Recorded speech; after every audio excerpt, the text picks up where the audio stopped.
Play action to Sproles. Wentz. Ertz has it left side. And he's going to have a first down here as he gets this one to the 17-yard line. An Eagle first down. Wentz to Ertz. And now the passing game here in the second quarter starting to heat up a little bit. Don't you feel the rhythm starting to happen, right? You see it. Now the confidence is starting to rise. I think now as a play caller, because that has happened, you lean on it a little bit more. You don't go totally away from running the football, but you do say, guess what? We can throw it well with a whole lot of confidence.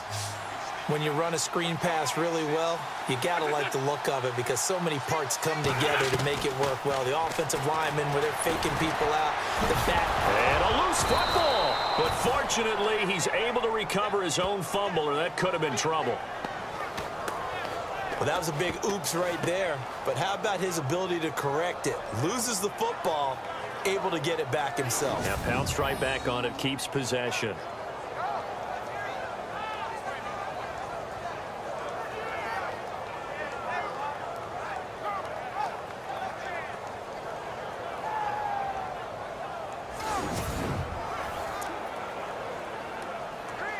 They've made goal line offense a priority on the practice field this week. This is exactly the situation they've been prepping for.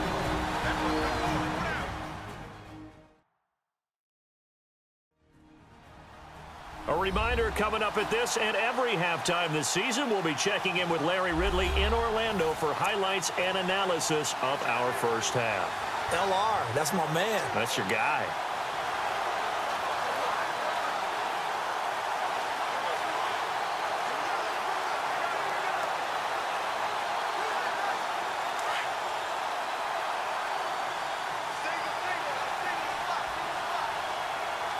Shift together here from the D-line. Wentz going to throw. This will be caught just inside the 10. Nice job defensively to hold him to 4, and now it's 2nd and goal.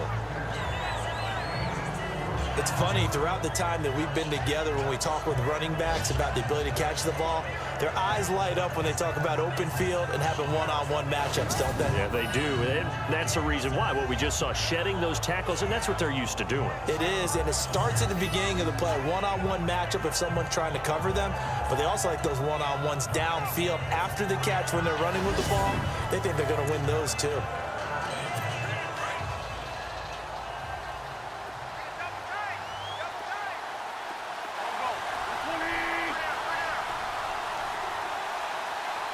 Second and goal from the 2-yard line. Now a carry for Blunt. And he's in. Touchdown, Eagles. LeGarrette Blunt, his first touchdown as a member of the Eagles. And the Eagles are within an extra point of tying this thing up.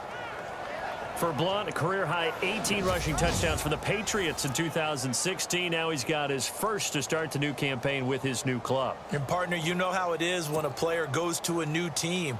They may miss the old one, but they also want to show them what they're missing. And this is the first one for him. He hopes it's many with his new club. Trying to build off that banner year he had in 2016. A good drive that time as they go 9 plays in all. And last year's rushing touchdown leader, LeGarrette Blunt, caps it with his first score of the game.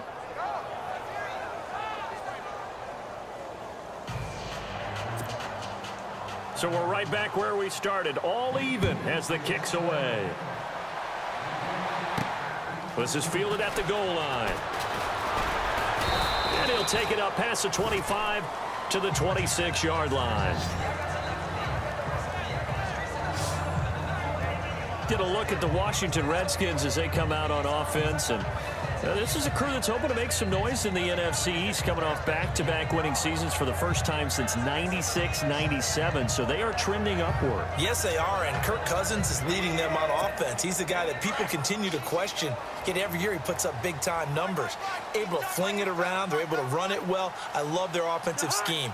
But I do know that they want to get better on defense, and they went to the University of Alabama, their first 2 picks, in order to try and get that done. Jonathan Allen, defensive lineman. Ryan Anderson, outside linebacker. They'll need both of them to play well if they want to chase down the teams in front of them in the NFC East. 11 yards for number 11. Now a play fake here on first down.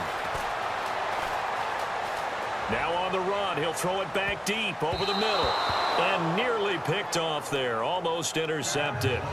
Instead, second down. Well, one thing that I've liked defensively is that they've shown them a lot of different looks here in the first half. They've come after them. They've sat back. I think that's what you need to do to keep an offense guessing. And they certainly have kept them on their toes. That's why they haven't had much success on the scoreboard.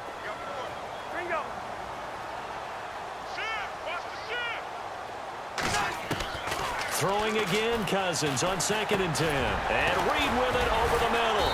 And able to break one tackle, but then quickly brought down. But a nice little gain. 6 yards is the pickup, and that'll lead to a third down. I don't think there's any question that Jordan Reed is as athletic as any tight end in the league. All right, I don't think there's any debate about that. The hard part is just him being able to be healthy. And when he's on the field, though, boy, does he take them to another level, doesn't he? He certainly does. Changes the game for them because they can use him in so many different spots and create mismatches against the defense.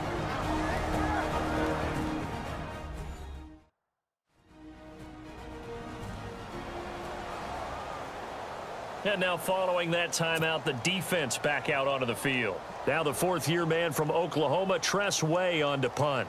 Back deep is Darren Sproles.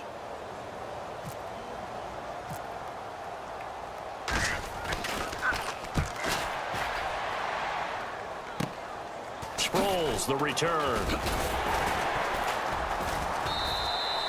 A good return there, call it 13 yards. And the Eagles take possession.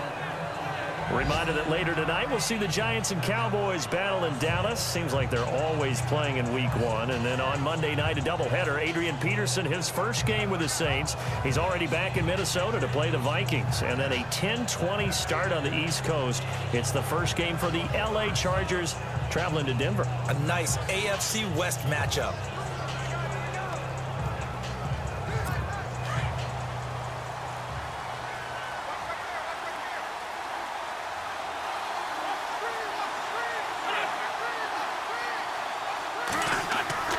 Wentz now on first down. Throwing over the middle, and it's incomplete. Nelson Aguilar, the intended receiver, and it's second down.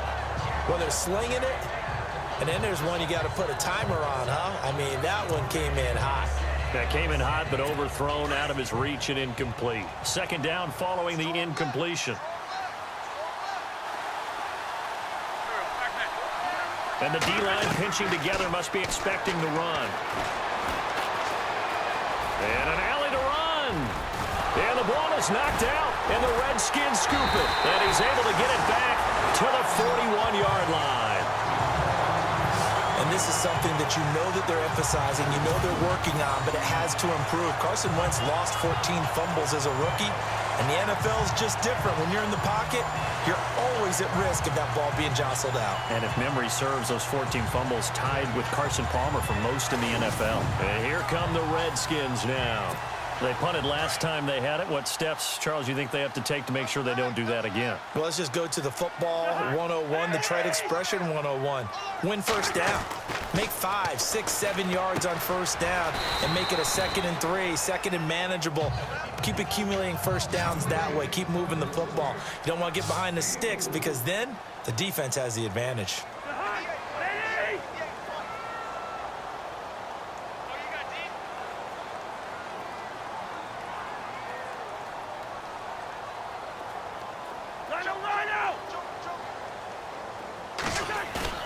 Off the play fake, Cousins. And they can't bring him down. Oh, a scrap for the football, and he's going to come down with it. A gain of 32 that time. Now that extra yardage makes this upcoming field goal attempt much more manageable. Agreed, because when you talk to defensive coordinators, they always tell us the 35-yard line on our side of the field, that's the line we guard the most aggressively, because once they get there, they believe they're in field goal range. And Hopkins' kick is good. And that will do it for this first half. So we've reached halftime here on opening weekend, as we'll send you down the coast to Orlando, where we check in with our friend Larry Ridley and the EA Sports Halftime Report. Larry? Thanks, Brandon, and welcome to the EA Halftime Report. Let's take a look back at the first half. The Redskins are happy to be in front right now and just want to play 2 more solid quarters. The Eagles won't panic either. They know they just need to take it 1 play at a time. All right, let's get it going. Here's the first half highlights.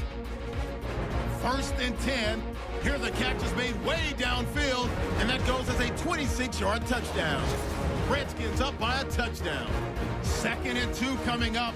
Blunt's going to take off here, and he capped off the long drive with a touchdown. Eagles tie it up at 7. Thank you, sir. A field goal separates these two teams as we come back for this second half.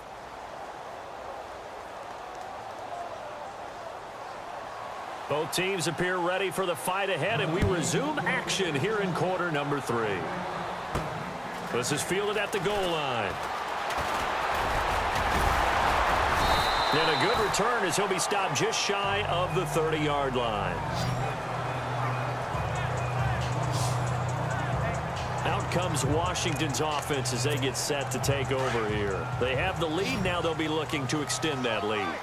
And this is where I enjoy talking about one of my favorite subjects, tendency breakers, or counters as I also like to call them. And a big loss here as he's taken down. They're going to hurry back to the line now.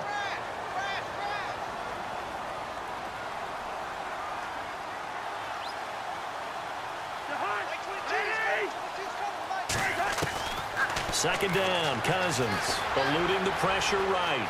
And some space here. And able to get this across the 20 before going out of bounds. He turned that into a nice gain. Gets him 8 yards closer for 3rd down. Okay, he's not going to get the first down, but this is still a nice job of buying some time and then running to get to the sideline and get out of bounds and avoid the big hit.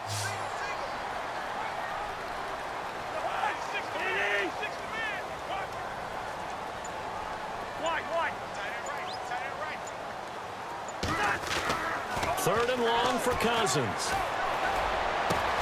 He finds his target. It's Crowder. And he's taken down at the 43, but not before picking up the first. A good pickup there of 20 yards.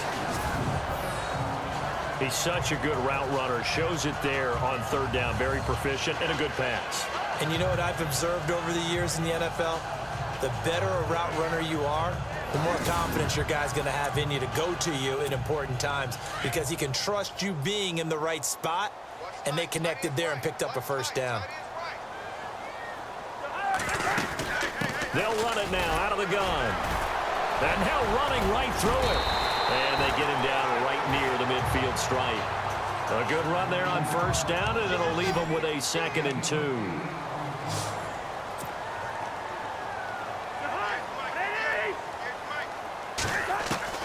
Cousins now from the 50, escaping the pressure right. And some room to roam now.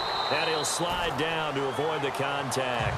Opted to run for it. The decision a good one. Picking up the first, getting 14 yards on the scramble.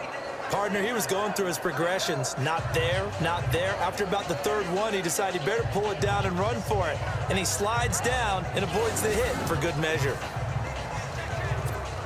So the offense has it 1st and 10.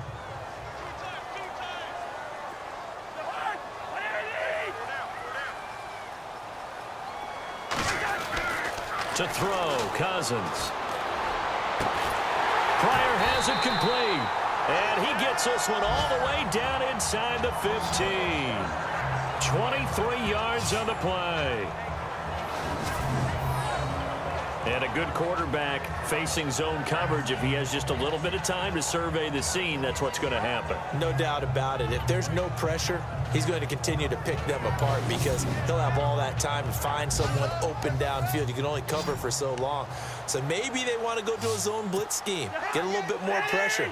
Remember when Carolina did that against Denver? They lost the game ultimately. They dropped the defensive end out, and he ended up with it. And he takes it in. Touchdown, Washington. Rob Kelly, a 13-yard touchdown run. And the Redskins find a way to stretch their lead. A good, sustained drive there in this 3rd quarter, capping it off with a touchdown to give them a nice 2-score advantage. It was actually a fun one to watch, wasn't it? I mean, for me, seeing the mix of what they did, how they moved the ball downfield, very sharp, too.